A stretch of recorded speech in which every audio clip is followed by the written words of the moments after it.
ఇంక ఫైనల్లీ హారతి అయితే ఇచ్చేస్తున్నామండి. ఇంక మొత్తం వ్రతం అంతా కంప్లీట్ అయిపోయిన తర్వాత లాస్ట్‌లో అయితే ఒక 5గురు హారతి పట్టుకొని పాట పాడతారు కదా! సో, ఇక్కడ అదే జరుగుతుందనమాట. 5గురు పాట పాడుతున్నారు.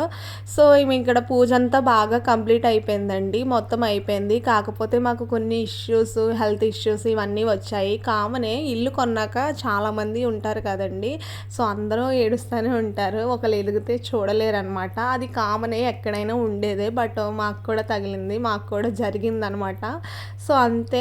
నన్ను చూసి చాలామంది ఓర్వలేకుండా ఉండేవాళ్ళు చాలామంది ఉన్నారు. నా కోసం బ్యాడ్ చేయడం, నన్ను బ్యాడ్ చేయడం చాలా జరిగాయండి. బట్ ఏంటంటే మన నమ్మకం మనం ఉంటది. మనం ఏంటో మనకు తెలిసినప్పుడు ఎవ్వరికీ భయపడకూడదు. సో, ఏదో రోజు సమాధానం చెప్పగలిగేలా ఉండాలనమాట.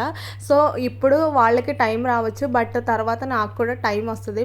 తప్పకుండా చెప్తా అనమాట. నాకు టైం వచ్చేటప్పుడు నేను అదే ఫీల్ అవుతా అనమాట. సో, నేను ఏదో ఒక రోజు ఎదుగుతాను. అప్పుడు చెప్పకుండా పోతానో చెప్పండి. మీకు ఈ వీడియో ఎలా అనిపించిందో కామెంట్